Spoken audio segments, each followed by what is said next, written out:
Bonjour à toutes et à tous et bienvenue dans un nouvel épisode de Vox Fabulas. Ici Ethno et aujourd'hui je vais vous présenter Étoile perdue, un manga se déroulant dans l'univers Star Wars. Je vous annonce au passage que cette chronique est aussi disponible sur le site du collectif des imaginaires avec lequel je chronique régulièrement et conjointement. Voilà, cette petite précision faite, attaquons directement la chronique. Sienna et Tan sont deux enfants que tout oppose. Ils sont nés sur une planète composée de castes, mais malgré ça, une grande amitié va naître entre eux.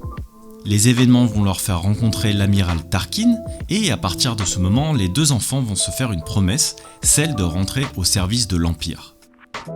La promesse tenue, les deux enfants grandissent et évoluent donc dans l'armée impériale, mais leurs points de vue vont diverger pour plusieurs raisons, jusqu'à aboutir à la désertion du jeune Tan, qui lui va intégrer les rangs rebelles tandis que Sienna va continuer son ascension dans le milieu militaire.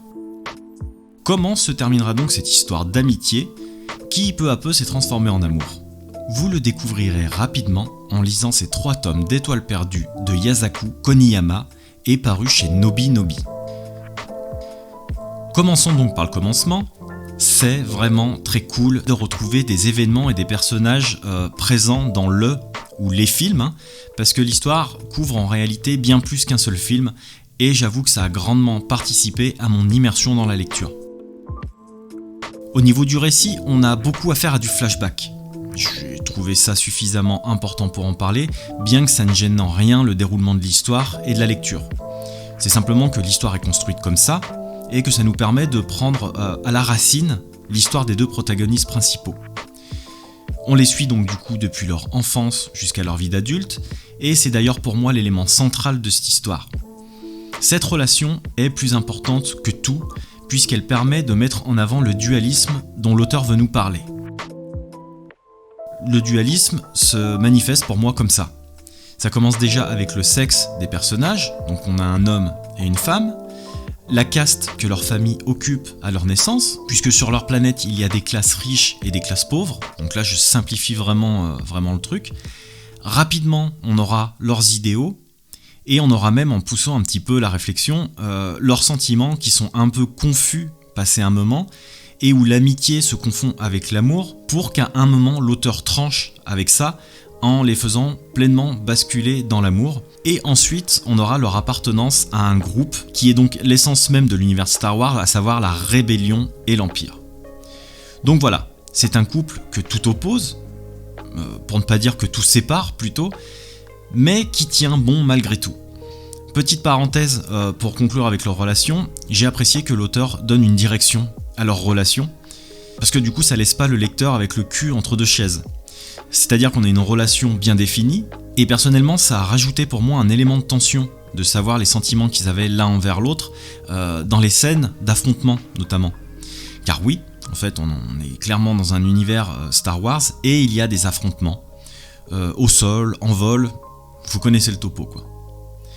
J'ai trouvé d'ailleurs, au passage, les scènes de bataille assez dynamiques, bien qu'elles soient trop courtes à mon goût, j'aurais aimé en avoir plus, mais bon, ça c'est juste un détail. Et encore une fois, on y retrouve des batailles emblématiques que l'on peut voir dans les films. Et ça encore une fois, c'est très cool. Pour parler un peu du dessin, maintenant, j'avoue ne pas avoir été subjugué. Alors qu'on s'entende bien, ce n'est pas laid, je dirais même que c'est parfait, mais ça l'est peut-être un peu trop, pour moi. Il y a des cases, notamment où les grands méchants apparaissent, et où le dessin dégueule littéralement, et change d'aspect. Et je me dis que si le trait est peut-être aussi net, c'est peut-être pour mettre en avant la relation et les sentiments un peu purs des personnages. Je sais pas. Quoi qu'il en soit, on a donc affaire à un trait précis, et on sent vraiment que le cahier des charges a été rempli. Et on retrouve donc au poil près des costumes, des vaisseaux, des mondes identiques que l'on peut voir en fait dans les films. Donc à ce niveau-là, pas de dépaysement. On y voit aussi donc le fonctionnement de l'Empire en interne, c'est-à-dire les techniques qu'elles utilisent pour enrôler, garder et fidéliser un petit peu les troupes en usant de la propagande et des démonstrations de force en fait, par exemple. Et on peut aussi voir les dégâts environnementaux infligés par l'Empire sur la planète dont sont issus les deux personnages principaux. Et vraiment la question qui m'est venue en tête, c'est qui aurait pu prévoir un tel désastre écologique ? Je vous le demande. Bref, on a les nerfs de voir comment certains personnages arrivent encore à trouver des excuses à l'Empire et qu'ils continuent à les servir bec et ongle au final, alors que celui-ci a juste exterminé leur planète natale. Donc je pense, si vous avez lu, que vous voyez à quel personnage je fais référence, mais j'avoue que ça rajoute encore une couche de frustration / énervement au lecteur, et donc des sentiments, et donc de l'engagement dans l'histoire. Et on voit aussi la moralité des personnages évoluer en même temps que l'Empire continue à lutter contre les rebelles, ça j'en parlais un petit peu plus haut dans ma chronique, de ces sentiments de dualité. Et on peut voir aussi par exemple l'impact qu'a eu la destruction d'Alderaan sur les gens, en bien ou en mal d'ailleurs. Enfin en clair, pour schématiser, l'auteur nous montre l'horreur de la guerre et de tout ce que ça implique. On a un très bon exemple en ce moment, de toute façon on y est confronté, et même si on n'a pas attendu cet événement pour savoir que la guerre est horrible en fait. Pour terminer sur un détail important, et peut-être le plus important de tous, vous ne verrez pas un seul sabre laser de l'histoire.